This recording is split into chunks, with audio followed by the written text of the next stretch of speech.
let's talk about the roster, because as well as the Cavs, in my opinion, have assembled a staff, there are some serious questions and some legitimate concerns about the roster construction and the lack of moves the Cavs have made this summer. When Koby Altman looked at his offseason task list, number one priority was re-signing Donovan Mitchell. Check. 3 years, $150 million, player option for the last year. Nailed it. But that was an easy one.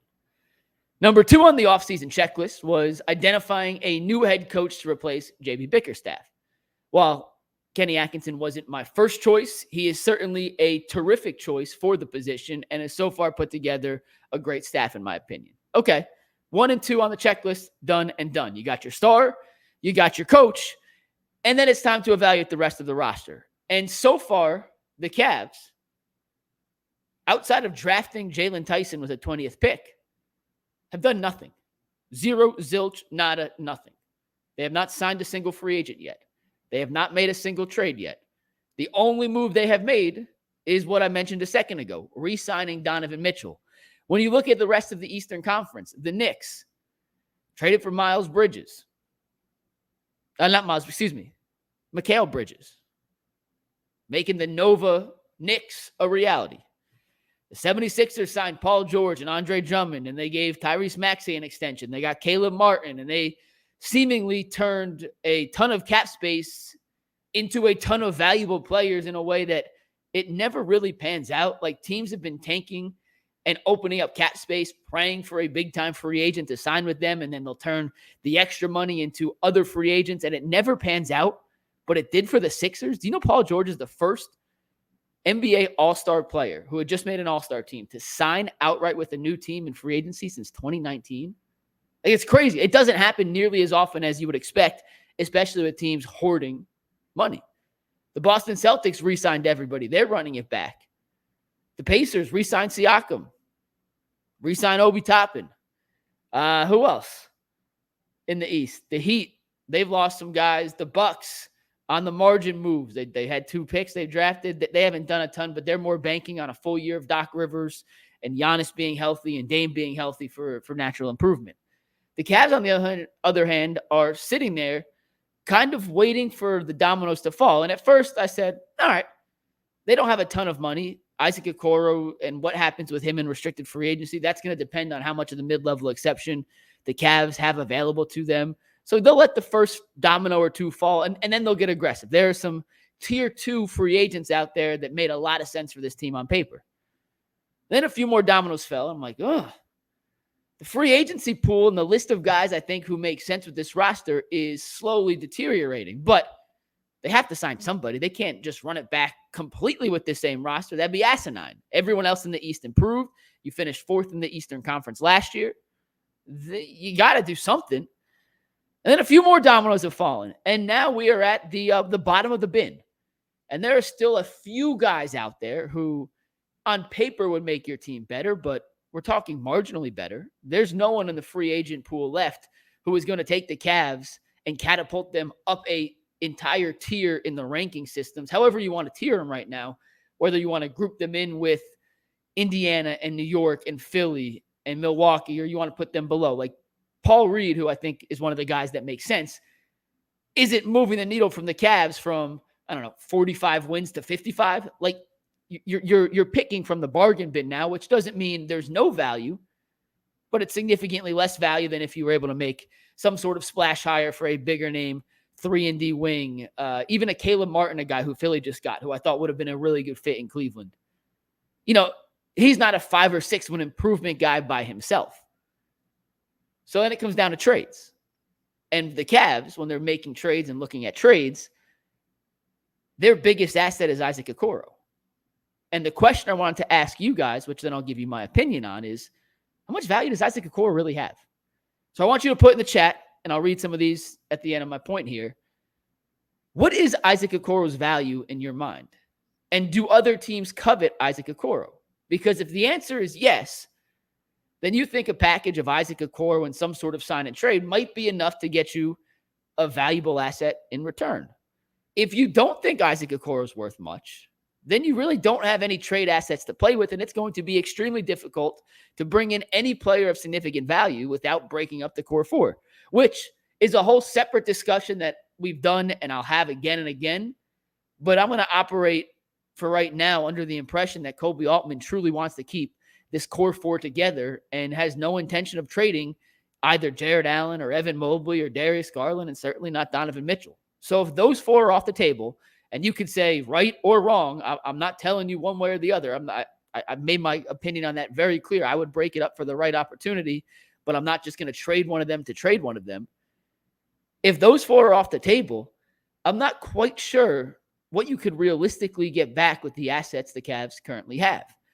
And that goes back one further point that I want to make, which is Koby Altman, earlier in his tenure as the Cavs president of basketball operations, we call him the GM. He's technically the president of basketball operations. People who want to correct us on that every time, get a life. It doesn't matter. He's the one making the decision. Mike Gansey is the general manager technically, but those two together are the ones making the decisions. When he went all in on Donovan Mitchell, when he traded all the draft assets and he traded Lauri Markkanen and Colin Sexton and Ochai Agbaji, he pushed most of his chips to the table. And even after that, the Cavs had limited assets to improve the roster. But since making that move, the Cavs have been relatively complacent in their roster construction. And I think it's worth pointing out, and I'm pulling up a tweet because I put together the exact moves the Cavs have made since then. When you go all in on a player like Donovan Mitchell, even if you get him to re-sign, and now the Cavs have a concrete timeline of, hey, now we have to go make more moves, you've already kind of boxed yourself into the situation because, A, you're limited from a cap standpoint, because now extensions for Evan Mobley and Darius Garland have kicked in, and Isaac Okoro's price is going to go up, and you made a significant acquisition last year and trying to get Max Strus, who you overpaid a little bit for, but you had to overpay to get him. The George Niang contract, in hindsight, doesn't look great. But you had an opportunity before these extensions kicked in and everyone got more expensive to put more pieces around Donovan Mitchell to see who fits and who doesn't. And granted, injuries happened last year. I totally understand that. But I look at this situation like I look at a rookie quarterback contract in the NBA, in the NFL. Evan Mobley was making pennies on the dollar to what he's about to make before his rookie max extension, which will be signed. I'm telling you, it's going to happen. It's just a matter of time. If Franz Wagner got the rookie max, then Evan Mobley will get the rookie max, and Jalen Green is going to get the rookie max. It's just how it works. I'd be shocked if it doesn't. I'm not reporting that. I'd be shocked if it doesn't. Players of Evan's caliber get the rookie max. It's just how it works. Whether it's right or wrong, we could argue, but he's going to get it. He was on a cheap contract. His extension is going to kick in. Darius Garland's rookie max extension, you had time before that became as high of a cap hit as possible to put other pieces around him. And they did. And they were, there were attempts to be aggressive. They just didn't necessarily hit home runs like they thought they were. The Max Strus signing, which 1 year on a 4-year deal, he could certainly play better. But it was $16 million for a guy who was he truly worth $16 million? Maybe not. But you had to overpay to get him. I get it. The George Niang contract, in hindsight, he was unplayable in the postseason. Since the Mitchell trade, over the last 2 years, these are the players that Koby Altman has added to the Cavs to put them in a position to win a championship. Sam Merrill, Max Strus, Amani Bates, Craig Porter Jr., Jalen Tyson, and George Niang. That's it. I'm going to read that one more time. Since acquiring Donovan Mitchell, these are the players the Cavs have added to help elevate them from a good team to a championship contender. Sam Merrill, Max Strus, Amani Bates, Craig Porter Jr., Jalen Tyson, and George Niang.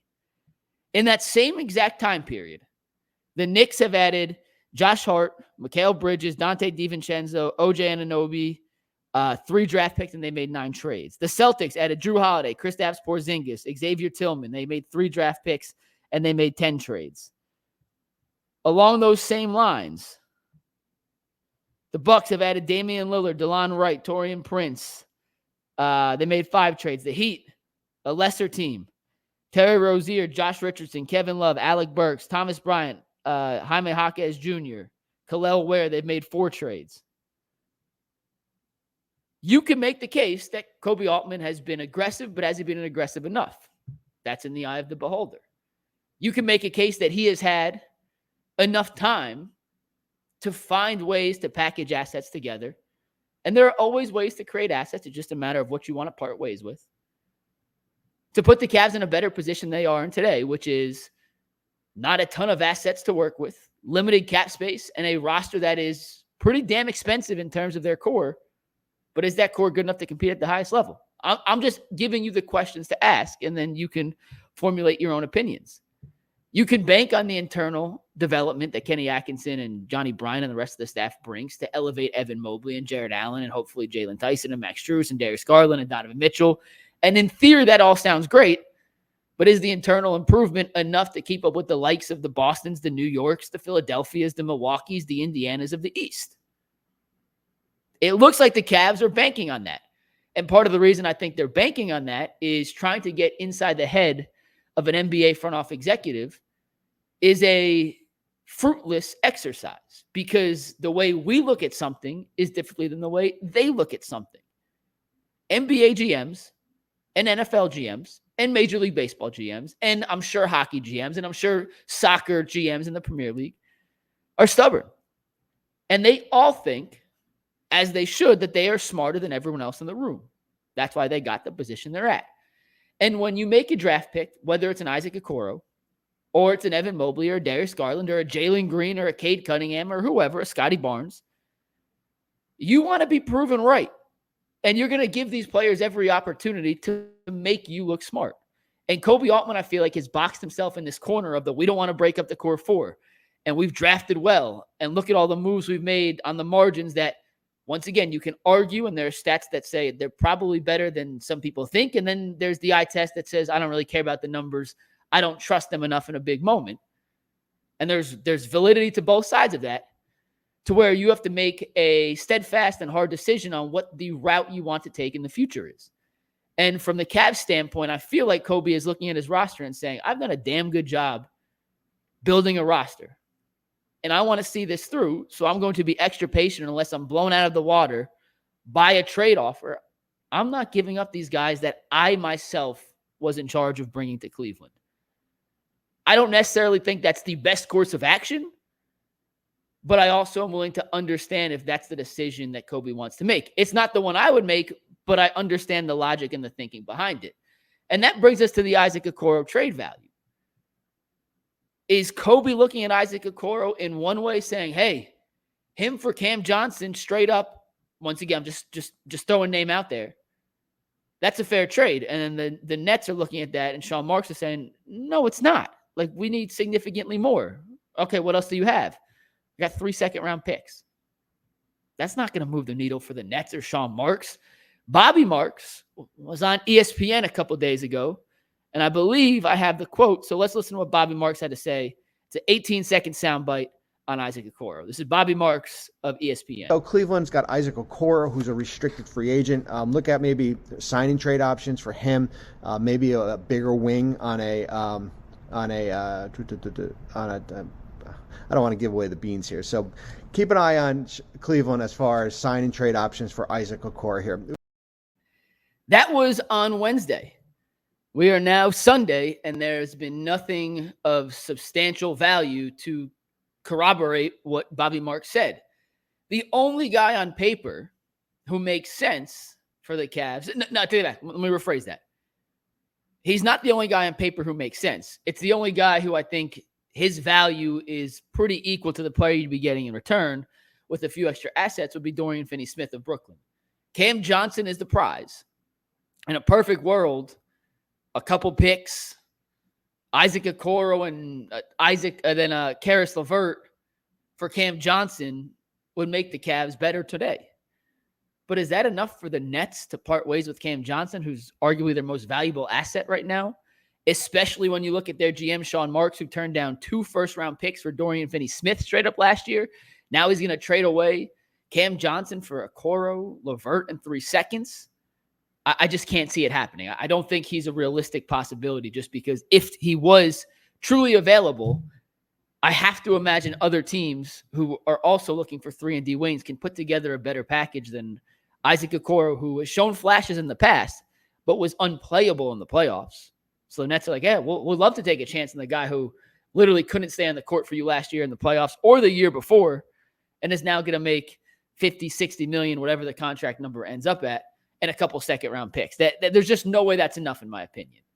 Is it enough for Dorian Finney-Smith? I do think that's a conversation that Altman and Sean Marks, will have, and if they haven't already, will definitely have in the future. But does Dorian Finney-Smith make you significantly better?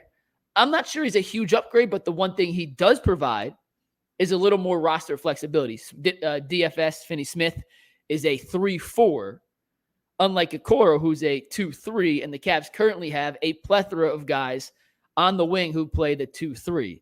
Strus, Jalen Tyson, LeVert, all those guys now, instead of having Okoro in that mix, you have a little more roster flexibility to put Finney-Smith at the 4 in small ball lineups and get some of the other guys who play the 2-3 combo position some minutes, especially Jalen Tyson, who I'm very excited to see as a rookie this year. So he's a guy I think makes sense. If we're looking at other options, would Atlanta be willing to trade Isaac Okoro and change for DeAndre Hunter, who makes the exact same amount of money as Cam Johnson?